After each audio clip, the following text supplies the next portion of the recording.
I'm going to take it to the cat fight that happened with. That's why I was so upset with this MTG and Jasmine Crockett. What are they? This stupid, name calling cat fight when we've got serious things going on that really are apolitical. This should be at least apolitical. It shouldn't be Republican and Democrat. And actually, I'm feeling that more and more. I'm feeling it more and more that politics doesn't matter as much. Like, I'm chatting with a lot of people that you might say are on the left, maybe even more than on the right nowadays. I look at that whole situation, and the only thing that I can take away from it is, yes, there's no question that Marjorie Taylor Greene is a clown, and she's not a serious person, and she absolutely went after Jasmine Crockett, who has been a guest on our podcast multiple times, for the purpose of whether she was intending for it to be racially charged, which it probably was. But obviously she couldn't make a comment about her hair. Then that's like fucking giving away the game. But she had to make a comment about her eyelashes. And it's like, I see what you're doing, Marjorie. And you're being a bigot, which is something she just does on a regular basis. The thing that made it bad, or I shouldn't even say bad, what made it even worse is that you now have AOC who had to get involved in something that she had no business getting involved in. Jasmine Crockett is a tough cookie if there ever was one on that hill, and she is more than capable of defending herself. But Alex really loves the spotlight. And she really, really hates Marjorie, and she saw an opening to get involved. And I almost feel like saying, when she tried to get tough with her words, like, oh, baby girl, you don't want, and I'm saying, listen, Alex, it's one thing to try to defend a colleague. It's another thing to try to get tough with a woman who would wipe the floor with you if you ever got into a physical altercation. So don't, that type of thing, that's the thing that upsets me about her, because I think Alex is really good on most of the issues, but there's this political theater gravitas that I just have no time for. I have no interest in it whatsoever. And then you compound it even further where Jasmine, listen, I don't care if she wanted to throw a name at her or whatever. That's her business. Listen, Marjorie, you started it. Jasmine is definitely the type that's going to finish it. But then you go out there and now you're trying to sell T-shirts and stuff with that. No. Oh, yeah. God. See, in the moment, I could see it. I have the exact same read on you as AOC doing it. Because in that moment, I know, because I'm on social media a lot, too much. I know in that moment that's going viral. You could become at one with the algorithm.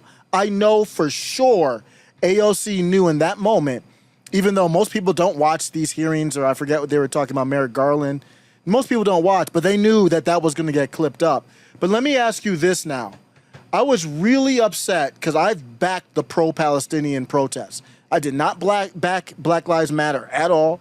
I backed the pro-Palestinian protests. They make way more sense to me. They're going after institutionalized power. But then they let AOC.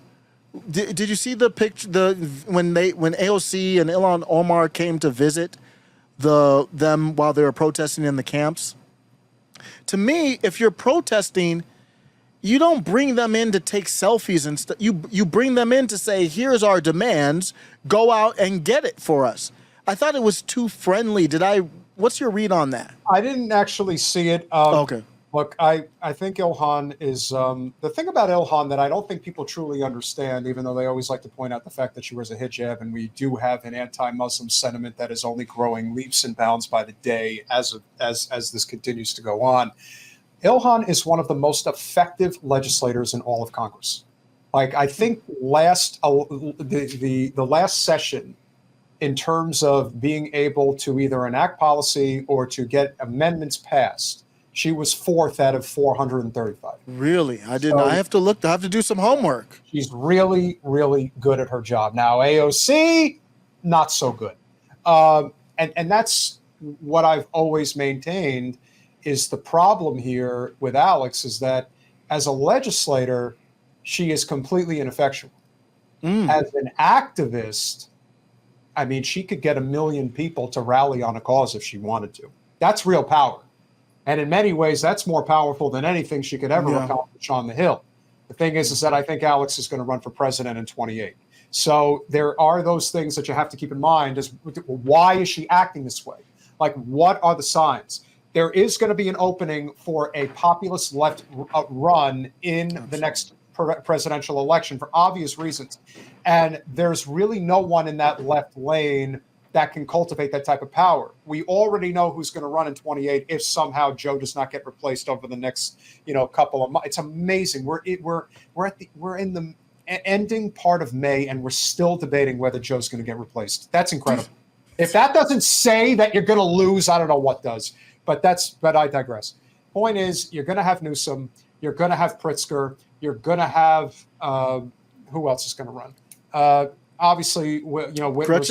Whitmer is going to run, even though a lot's going to come out about her regarding Flint and Kalamazoo. Always amazing when they decide they want to go for the brass ring, the type of stuff that will ultimately come out that will take it to the next level in terms of their depravity and what they're involved in. But I would say between those three, those are probably the top three in terms of governors that are going to run, and governors usually are the ones that get the most gravitas in either party. Governing is the role of the president, govern the country in the highest office. However, I do think one of the things that's going to be very telling is going to be what somebody like Alex ultimately ends up doing. And that's why when you have these scenarios like, I have an opportunity to make I have an opportunity to go viral on social media for the next, 48 to 72 hours. Yep. I'm going to take that opportunity. I know it's going to look kind of finagling in a way, like I kind of maneuvered my way into a situation that I really was not even supposed to be involved in. I mean, there's like 25, 30 congressional representatives up on that panel, and AOC immediately has to jump in there to say something to Marjorie. I felt like saying, you kind of stole Jasmine's thunder in that moment. She had an opportunity to just say something back to her. And instead, you tried to make it about you. And that just rubs people the wrong way, at least from where I sit. I mean, No, I agree. And she knows Jasmine Crockett is it fair to say she's a rising star in the Democrat Party? She's on CNN all the time. I mean, Jasmine is definitely somebody who I think she has very strong political ambition. I think she's definitely more centrist, without question. I don't think she's corrupt. I do not think that at all. I think she's got a lot of she's got a nice base of support. She initially came on our podcast. It was a little over, I want to say it was about 2 years ago. Mm-hmm. She's actually the House representative in Texas that led the walkout when it came to the assault weapon legislation that they were trying to get a hold up on with Governor Abbott. Mm-hmm. And she's the one who led them to get on the buses and go to D.C. So she's got a lot of cojones. Like she's got that in her. And you always have to respect somebody who takes action. Not somebody who just stands on a soapbox and pontificates. Sorry, I have to do that. But ultimately, she is a exceptional powerhouse as a state legislator, as a attorney, as an activist in her own right, now as a congressional representative. The only thing that's going to hold her back is winning statewide office as a Democrat is going to be very, very difficult. The only person that I think could potentially get knocked off if the right person came along would be Ted Cruz. He is the one loathsome person in Texas that even Republicans don't really like. Mm-hmm.